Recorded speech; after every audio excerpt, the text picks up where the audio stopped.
Shouts out Big Steve. Shout out Michael Bisping. UFC Vegas 110. Right, we're breaking down these fights, and this is an early tease if you're a first-time listener, and not much tape, but we're trying to look at some early odds, early leans, pre-tape, and then we'll do a proper show with locked-in bets later in a week. Now, Big Steve here, full-time bettor from Australia. So far, 14,600 up for the 26 units. Not the best, honestly. Have to be honest with myself. I was up to 20,000 a couple of times in the month of October, and I ended up in the negative on the last week of the month. And pretty much last 3 UFCs, 5,000 in the negative. And Brazil, this UFC, and last week's UFC. And honestly, a lot of it were really, really bad bets, a lot of bad betting. Just ripping away the profit by betting like a spastic. And, pretty much since my newborn came, I've been betting like a dipshit, and that's the lack of sleep. That's the lack of sleep, and that's always been an issue for me. Betting with a bad emotional state, betting while tired, not being able to take a break, thinking that if I skip a card, I'll miss out on profit. But I've reassessed. I've made a plan, and I was going to action this plan next year, and I was like, why am I waiting 2 more months till next year? And let's just do it now. Let's go hard. November, December, trial it out and smash it out. So at the end of the day, I looked at it. I was like, I had this little goal of 30,000, which is like 50 units, which would be the best unit return in the last 3-4 years. But 20,000, 30,000, who gives a shit? Whichever I get by the end of the year, I'll be in profit over 20 units, and it won't really matter that much for next year, right? I have enough financial freedom to do this, which I enjoy. So who cares? Who cares? We're leaving it behind. We're addressing the mistakes. Let's smash it out. Alrighty. Shady. Shout out Locked In Steve. Mate, I was locked in last week, but it didn't help. It didn't help because when it came to the card at 1 a.m., the lack of sleep, it killed me. Icelandic Farts, you made it. What's up? Icelandic Farts, you're making it a lot recently. I remember you never used to be able to make it, but now you're making it every week. Good stuff. Good morning, Subhuman. Dixon, Steve, did you know that Amarim is now a part-time co-worker patching mix at McDonald's, mate? Mate, don't get me started on that fight. I said that was going over. I said if it's going over, there's going to be some value. But man, when you make bad decisions, you make bad decisions. So I can't even claim I'm sharp. Alrighty, let's get into it. Sorry, I'm just realizing that I don't have my usual Big Brain MMA brand on here. Use your default. Interesting. There we go. That's better. We need to look good, that's all. Alrighty, let's get into it. Let's make some cashola. And I'll give you some good leans on this one because I have a couple of bets. Alrighty, Talita, Alencar, Ariane, Carnelossi. This one is not one of those bets because, Talita is the favorite. Worse than minus 200 favorite, low women's MMA fight to start the card. No, thank you. I mean, last week he was a great dog on Inuit. This one, it's a dog or pass for me again. Ariane Carnelossi, she's an underdog because she was rinsed by Lupi Godinez. Lupi Godinez generally never really covers, as a massive favorite unless she's fighting a bum. And Carnelossi looked like a bum there. And then she also, against Pierre Rodriguez in the last one, she was getting rinsed by Pierre Rodriguez and she won via unintentional. Well, it says here intentional headbutt, hence the DQ. So, she has that flaw. And Talita Alencar, not the best wrestling, but quite good jiu-jitsu. A world champion in no gi, which resonates better than gi in MMA. So, and, she's finally won a fight. Another fight against Demopoulos, and, should be high on confidence. She has 2 wins now. But I just don't think what's her name? Carnelossi is that bad. She does have a grappling background. She has a jiu-jitsu black belt, I'm pretty sure. So, just not into laying this kind of price. Alencar has no striking. She can gas out, and she had no resistance against Demopoulos, who plays guard. And you would think she would change her game plan against the good jiu-jitsu fighter, but she didn't. So, just passing, not interested. The over is going to be juiced, like all the female fights. Yeah, not interested in anything. Icelandic farts. Alencar decision. Yeah, that could be the path. I don't see a finish from her. Alrighty, interesting fight next. Philip Rowe versus Hyun Kyo. Seok Ko. So it's a dog pass for me here. Ko is minus 200.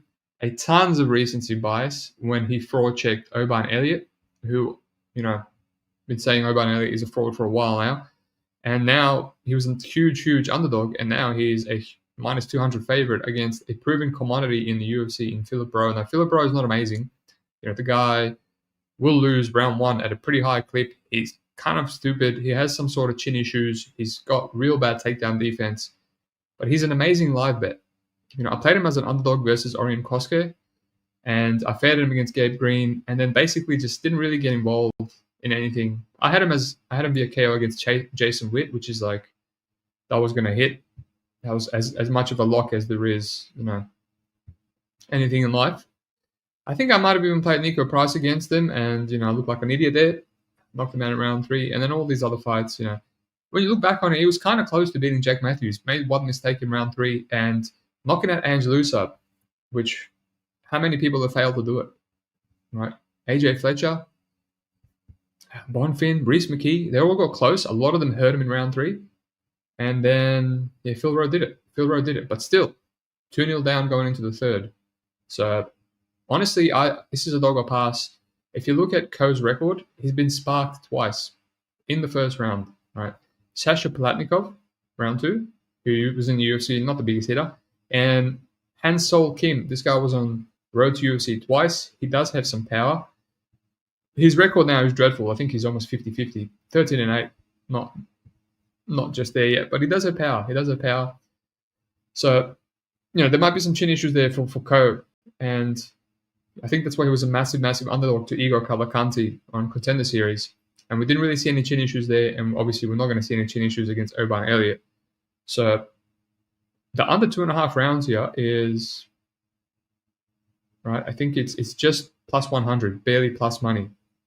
And to me, that's like, oh no, it's not. It's actually plus 180. Oh, no, sorry, I'm looking at the female fight. My bad, lads. Yeah, plus 100.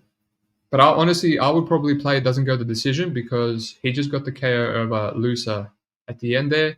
Nico Price went over 2.5 rounds. So I'm in the game of not losing my good reads by a few seconds. So doesn't go. Maybe some Phil Rowe KO 2-3, which always hits like crack. But I'm not saying that Ko can't knock him out as well. Ko has a bunch of knockouts too. Obviously, Ko is probably going to grapple here, and he has a path. But yeah, I just see Philip Rowe getting up, reversing. He's huge, like he is huge over everyone. So yeah, man, dog or pass for me. It feels dirty to say Rowe is the side, but he's an underdog. He's a good underdog, man. He is a good underdog. So potentially some unders here. Both guys can die, and also Phil Rowe is an underdog. Maybe live bet him, because whenever you feel like, oh, I got to lock him in before round 1, he just loses round 1. So, alrighty, let's get into the next one. What do we got for SM? Rowe has a massive reach here against Ko. That's right. Lucky Tim telling me to lock in. Already there, mate. Already there. All right, Montserrat Ruiz versus Ardelean. I mean, another low women's MMA fight. Ardelean won her first fight against, Rayan dos Santos. Rayan out here giving out all the bums in the UFC wins. And she's better than her record indicates. She's actually quite explosive. And, Montserrat Ruiz, it's not that great, but she's the first girl to get extended against Jacqueline Amarim before Inoue. And, yeah, I don't know what to really make of it. Eduardo Mota knocked her out in round 2. I played Mora KO there. That was great. A great way to turn, massive favorite in Mora to a underdog price. Yeah, I don't know. I mean, Elise doesn't really grapple that much. She will go for takedowns. She took down Shannon Bannon twice, which is why that fight went to the split. But yeah, I don't know. I mean, I'm looking at her career. She beat Cheyenne Velismus. So maybe she's got that scaffold. Just for that reason alone, it's a dog or pass. Has anyone tried to grapple her? Not really. Ran, couldn't take her down. She was a striker versus Melissa Martinez. Shannon Bannon sucks. Yeah, I mean, it's a dog or pass. It's an ugly fight. Let's move on. In terms of totals, it's going to be a juiced over. Correct. Who correlates with the under? Probably Montserrat, Ruiz, Scarfold, really. So just play that. Alrighty. Donte Johnson versus Sedriques Dumas. So this fight, close to lock something in. I was actually going to lock it in before it went live on air, but there's not many totals are not really available widely. Basically, they're giving Donte Johnson to Sedriques Dumas, which feels like a free win for anyone that's decent in the UFC. I was passing on the under 1.5 rounds because obviously it correlates with Donte, and it was pretty ugly. It was close to minus 200, but the more I looked into it, the more I said to myself, this is my last chance to fade Dumas against the warm body.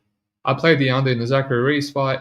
I played the under at plus money against Michal Olazenchik, and then I cashed out. That was just a bad period in my life where I couldn't stick to any of my leans. I've changed that since. Rozaboyev knocked him out. Josh Friend dropped him twice, and I had the under there too at Pick'em, and it choked him out in the second half. Basically, this guy, he got hit by Michal Olazenchik's forearm, and then he refused to move as he was getting ground and pounded on the ground. So Donte's like throwing these heavyweights all like around early in his career. He's knocking out heavyweights. He's now dropped down to middleweight. He just looks fast and explosive. He's very new to his career. I think he started in 2021. And he really should knock out Dumas. It might be some patience. He's obviously a little bit smaller. He's 5'8" versus 6'2". Maybe there's an issue with him reaching, but he's fought some big guys like this. Ryan Parker. Let me just have a look.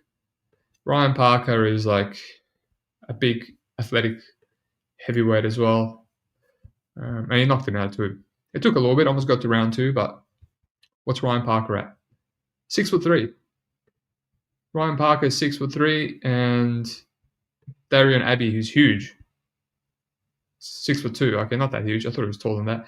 6'2". So Dumas is 6'2" as well. So he should be able to knock him out. I'm not overthinking. I haven't locked it in yet, but it's kind of hard to tip to my Discord when it's only on Bet Online and the limits are still 100. So I'm just waiting for one more book.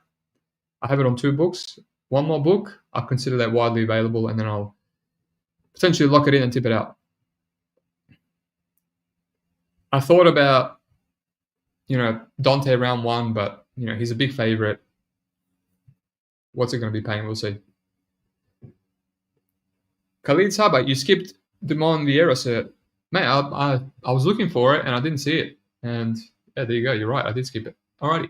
Ketlen Vieira versus Norma Dumont. Interesting fight. For me, personally, this is an easy Ketlen Vieira play.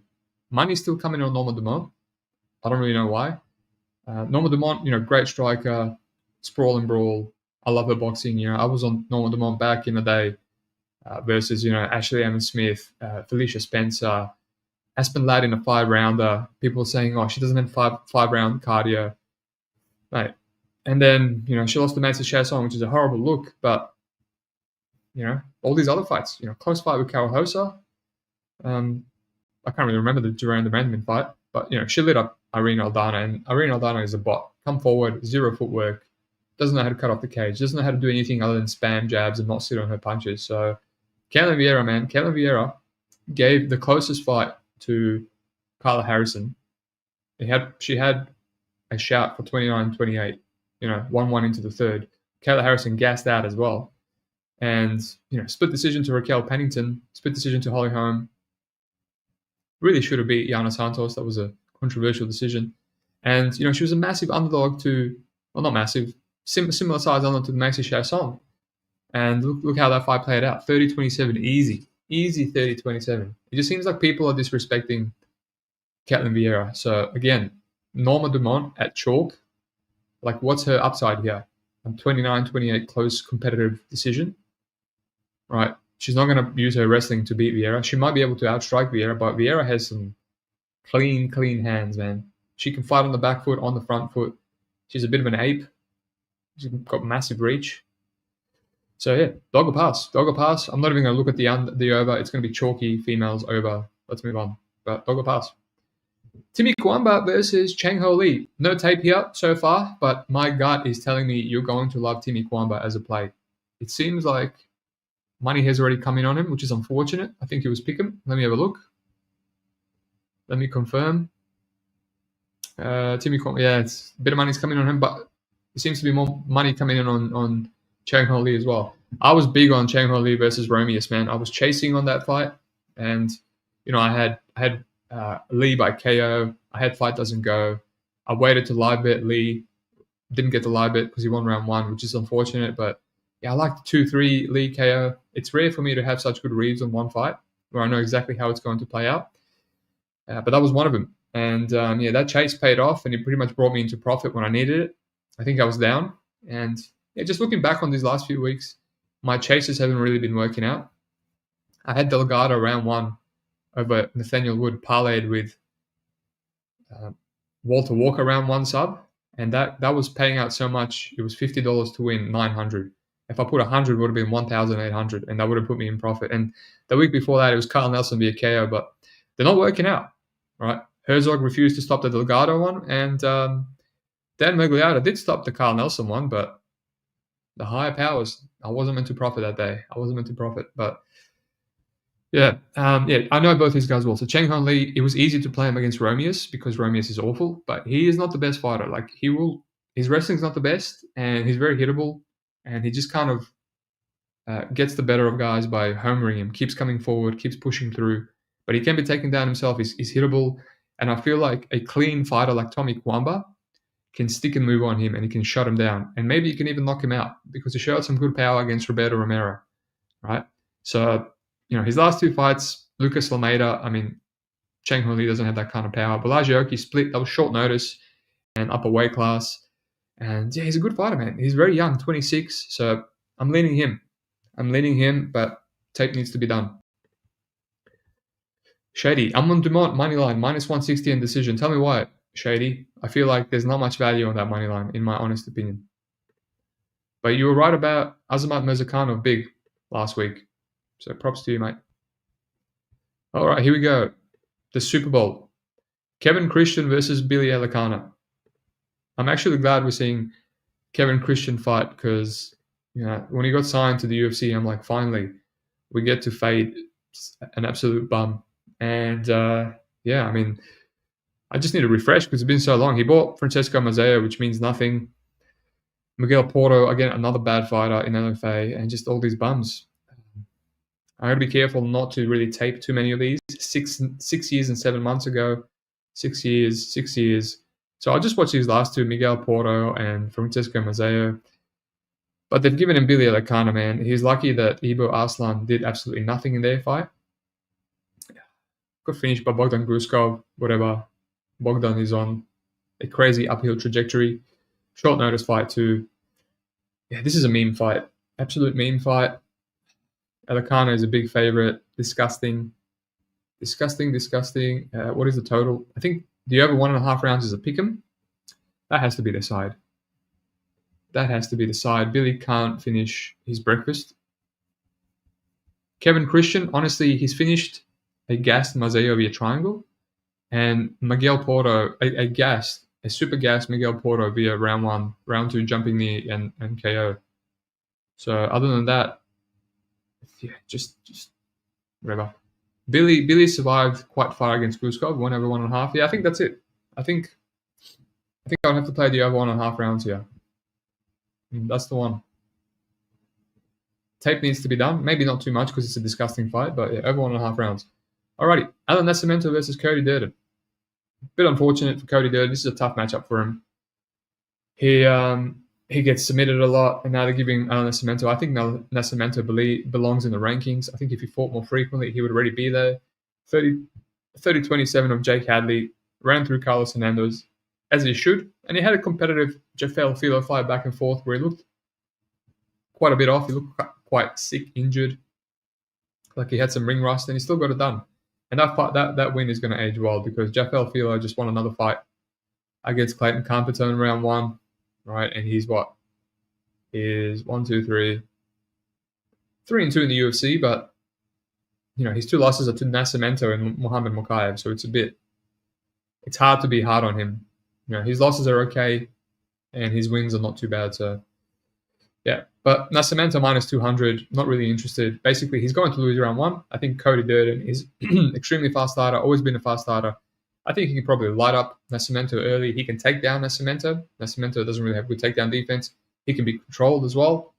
And Cody Durden will do well at the start. He does well in every single fight. Joshua Owen, Jose Ochoa, Matt Schnell, Bruno Silva, Tagia. Tagia is probably the one fight he didn't do well in. Tagia just had his number from the start. Jake Hadley, Charles Johnson. Yeah, he will do well in every single fight. But ultimately, I just feel like Nascimento probably submits him rounds 2, round 3, maybe in round 1. Maybe the level of jiu-jitsu is too far. But yeah, not interested in the minus 200. I would lie bet Nas. Let me just look at the totals just for this total sake. Yeah. Over, under 2.5 rounds. Yeah. Yeah, I don't really think. Yeah, slight minus money on the under. It makes sense. There's probably some value there, but I'm not really interested because I feel like Nascimento's sub is all of the finishing upside. So yeah, I'll look at some Nascimento 2-3 sub. Maybe round 1 when I do a bit of tape. All right, Charles Radtke versus Daniel Frunza. I taped this one. I taped this one extensively because the under 1.5 rounds stuck out. Apparently it was 2.5 rounds, which would have been an easy play. And then he moved to 1.5, and he moved to 1.5 with a decent underdog line. I was like, oh, it's hard to lock it in. I already locked in one under 1.5 rounds, which I'll speak about in the up top, higher on the card. It's hard to lock in because I consider Frunza tough, and very tough. I actually played him against Reese McKee. I thought McKee was maybe going to drop him, but I thought Frunza, honestly, I still think to this day that Frunza would have knocked out Reese McKee in rounds 2 or 3 if it wasn't for that doctor stoppage. I watched him eat a big overhand right versus Vadim Kutsi and brutal ground and pound and survive and get up and break Kutsi.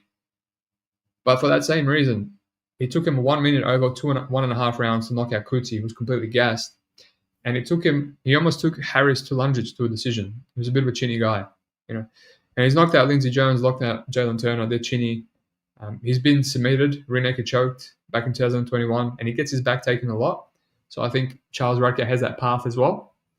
Yeah, I just think he's tough, and he kind of doesn't force his finish. And Charles Radtke, I've played this guy many times. I played him versus Urbina as an underdog. I played him versus Mike Malott, which was a shit bet. I actually faded him with Matthew Semmelsberger. I thought Matthew Semmelsberger would be able to knock him out, and it was durable, but it didn't work out. So I kind of feel the same way here. I think Frunza is more durable than tough, but he's more hittable. And yeah, Radtke has that killer left hook, and he's very aggressive. So yeah, from a money line perspective, I'm not really interested in Radtke minus money. It's just a volatile fight. Frunza's more tough, and more hard in him. But I think Radtke is the better fighter. He has the grappling to fall back on. But I also think that grappling potentially killed the under. So what I did, I paid $150 on the under 1.5. It was plus 150. It just didn't make sense for the Radtke under to be plus money. So I just played it. And if it goes over, it goes over. I have peanuts on it. And now the line has kind of moved. Pick'em feels accurate. Pick'em feels accurate. So we'll see. I'm not going to rush this fight. I'll decide a bit later in the week. But I did write down on my last card, before the last card, I said, be careful. We're going through a period where totals are not really hitting, right? Obviously, we had the Alvarez, we had the Frivola, and then again with Delgado versus Wood. That should have been around 1 KO. It didn't really hit. So it's just some tilting over unders. We're going through that variance phase for unders. And as a guy that plays a lot of under 1.5s, you got to watch out. Can't lock out too many. So I'm assessing and working it out. Alrighty, Big Bird. Steve like Dumas. He's got that dog in him. I sure do, mate. As my old soccer coach said once to me, / my high school teacher, he said he likes me because I have that mongrel in me, that aggressive mongrel. All right, Isaac Delgarian versus Vieira del Valle. I love Vieira. This guy is a Puerto Rican DDP. People are comparing DDP to freaking Rene de Rita, and it's like, come on, mate. De Rita, gassy, not built for it. But this Del Valle guy, he's just full robot, crazy power, comes forward, crazy durability. But the issue here is, as much as I love him, I can't get past the fact that he sends guillotines, he shoots guillotines. In this last fight against Pena Alamov that he won via unanimous decision, very lucky because he was taken down many times. A couple of times he really he jumped on a guillotine. And he also hurt Pena, and it was the reason why he's able to steal 2 rounds. But I don't think he's going to get a close guillotine on Isaac Bulgarian to where it's going to swing the rounds, right? To me, it's like Isaac's just going to double leg him, throw him into the air, easily shuck off the guillotine if there is any attempt. And then it's going to be like, all right, show me what your bottom game is like, which I haven't really seen much of Yedei's bottom game. He fought this Macedo, Lugo, Aswell's a striker. He does have good grappling. I played him against Aswell as a plus 150, I think it was, back in 2023. That's one of the first Fury FC cards I played. I remember thinking, wow, Fury is so easy to bet. I just bet a plus 150 underdog and he won a clear 29-28. But yeah, he does have a grappling background, but I just don't know what he's like on his back. Even Conor Matthews, Montero, none of these guys were grappling him. So I'm just going to leave this fight. I'm going to leave it. I'm going to watch what Bulgarian does. If I was going to bet Del Valle, I would just bet, live bet. Show me what you can do. There's a lot of fighters that are nowhere near C-Rod level of scrambling and survival on the ground. And I still think C-Rod lost that fight to Isaac Bulgarian. So yeah, not much I like on this fight. I'm just going to leave it. I know some people played Isaac straight. Look, that could be the side, but at minus 200 maybe, but the line has kind of been smashed. Shady got Bulgarian at minus 150. Good job, mate. I don't even look at odds that early because I can't bet them, and they're $100 usually. Under 2.5 rounds, I consider this, but it's basically, will Isaac Bulgarian get him out of there in under 2.5 rounds? Because I don't know. I don't think Del Valle really has anything for him. Like, is it going to be a guillotine? Is he going to scramble or get up like C-Rod? I need to see it first. So, yeah, nothing I'm really interested in this fight. Let's move on. Alrighty. Jeremiah Wells versus Themba Grimbo. A lot of the lads are on Jeremiah Wells, and I get it. I love fading Themba Grimbo. He's just a bum, man. He's just a bum. I lost some money fading this guy, which is, in hindsight, looking back on it now, how the hell did he beat Ramiz Brahimite? Ramiz Brahimite should have just dropped him and guillotined him in 30 seconds, but I think he's fortunate that he fought Ramiz Brahimite off that massive layoff and coming off that serious spine surgery / neck surgery. I think I played Pete Rodriguez as a huge underdog. I thought he was going to knock him out, and then I remember passing on the under 1.5 rounds. My boy Pepe was on it big because I'm like, it's just correlated with Pete Rodriguez. Rodriguez is going to knock him out, and then he just hits Pete Rodriguez, knocks him out. So, yeah, man. But I was finally there. With Vicente Luque. I played the under. I played Vicente Luque submission. It all worked out in a minute. So, and this is a wash to Vicente Luque. We saw he still can't win any fights. The one guy he's beat is Themba Grimbo, and a wash Rafael Dos Anjos. And other than that, he's 1, 2, 3, 4, 5 losses in his last 7. So, yeah, Themba ain't it, man. He's a little bit chinny. He doesn't really have good finishing upside with his grappling. He couldn't finish Sato, and basically he's fighting Jeremiah Wells, who I've been playing him a lot in the UFC too, and he's just a more athletic, more physical, better grappler in my opinion. He's a Gracie black belt, and he's got better wrestling too. So, yeah, but he's 40. He's almost 40, man. He's 38, and he's looking a bit washed. Like, a really bad look against Max Griffin. Didn't really throw much. He was running. Whenever he hurt Max Griffin hurt him back. And I think his chin is going a little bit. He got dropped like 3 times against Matthew Semmelsberger. He's lucky that Semmelsberger has no grappling or get-ups. And then against Carlson Harris, I played him there. Tons of money came in on Carlson Harris. So much so that it became a pick-em fight. And I was like, man, this is now easy play on him. And he was just rinsing Carlson Harris, take down, stay on top for 10 minutes. I'm like, this is the best play ever. Everyone's like, wow, great play on Wells. Mushed. Carlson Harris is mushed. And then in round 3, he dives into an anaconda and gets choked out. So I don't know. He's just and that's a couple of years ago now. So now he's even older. And these last 2 fights as well, He pulled out against Nico Price, which would have been an easy win, and he pulled out against Adrian Gustafsson. So yeah, he's old, he's getting injured. So I'm going to find a better way to play this line because Themba, as crap as he is, he's not washed. He's 34. I think he's actually improving. Themba's a lot better than his regional tape. He's improving. He's beating guys like Ruiz, Nico Price, whatever. But yeah, I might have to play some finishing props. I'm hoping that Jeremiah Wells will go out there and he'll swing bungalows, and maybe just some round 1 KO for big money. Maybe the under 2.5 rounds, and we'll just go with that, right? Because if Wells is like mauling Themba on the ground, surely a submission comes, right? He was been club and subbed twice just in the UFC alone. And this Henderson Ferreira guy almost knocked him out with ground and pound in UE Warriors. All right, so we'll see. Got to play the under. But from a money line perspective, at Pick'em, it's a bit ugly. I get it. I think Wells is the side, but there might be a better way to play. DSBV27, shout out my bud Ube. Yeah, Ube, absolute legendary better when it comes to UFC, Muay Thai. Smashes all the Muay Thai fights in 1FC, Glory, etc. Shout out to Ube indeed. Shady, got a muscle hamster at plus 150. See if he can chop that beanstalk like Mezzicano. Who the hell's muscle hamster? Jeremiah Wells? Makes sense. Six Hound. Hi, Big Steven. What up, Six Hound? He better be improving. He can only go up from losing to AJ Fletcher. Of course. Random person. Wells KO is plus 650. Seems very wide. Yep.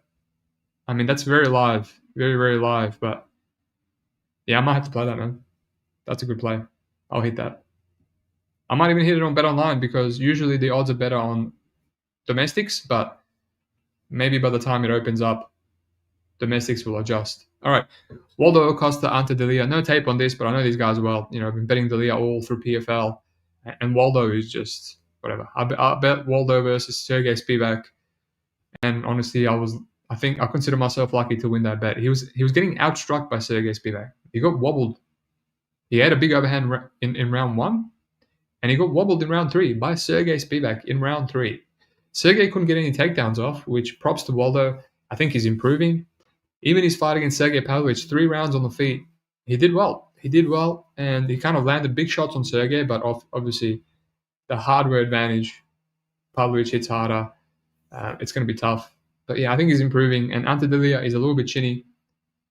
He's also not trustworthy. This is kind of like the Spivak fight. I think he plays out Pick'em.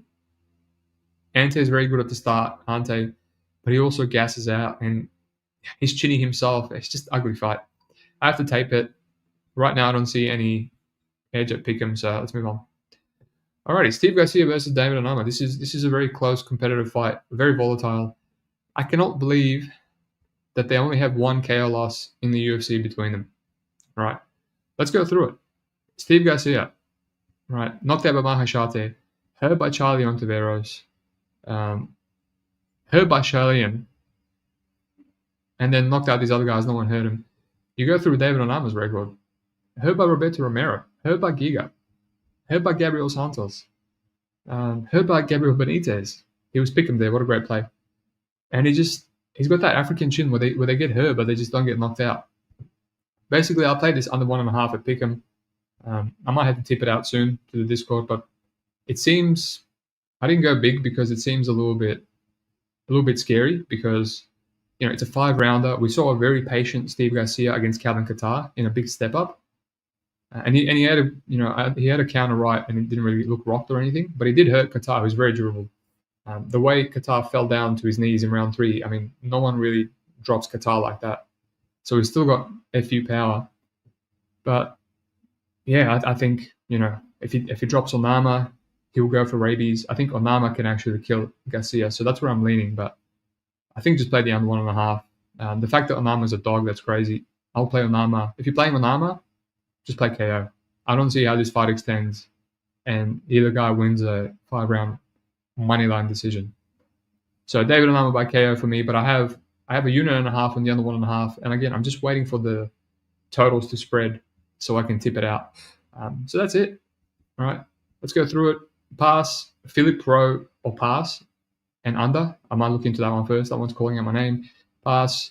Ketlen Vieira sticking out. Donte Johnson under 1.5 rounds. I'm going to play that. Timothy Cuamba sticking out to me. The over 1.5 sticking out in the Elekana fight. Nascimento sub. Charles Radtke Frunza again under 1.5 sticking out. Bulgarian pass. Wells sticking out, but I'm going to play that KO. Costa Talita, biggest pass fight on the card for me. And Garcia Onama, I have the under 1.5. So a couple of unders here. A little bit scary with the trend these last few weeks, but it's a Vegas card. They usually go under. They're volatile. They're low level. And we're in November now, so hopefully the variance is behind us. All right, so that's it. Like and subscribe. Peace out. Thanks for listening.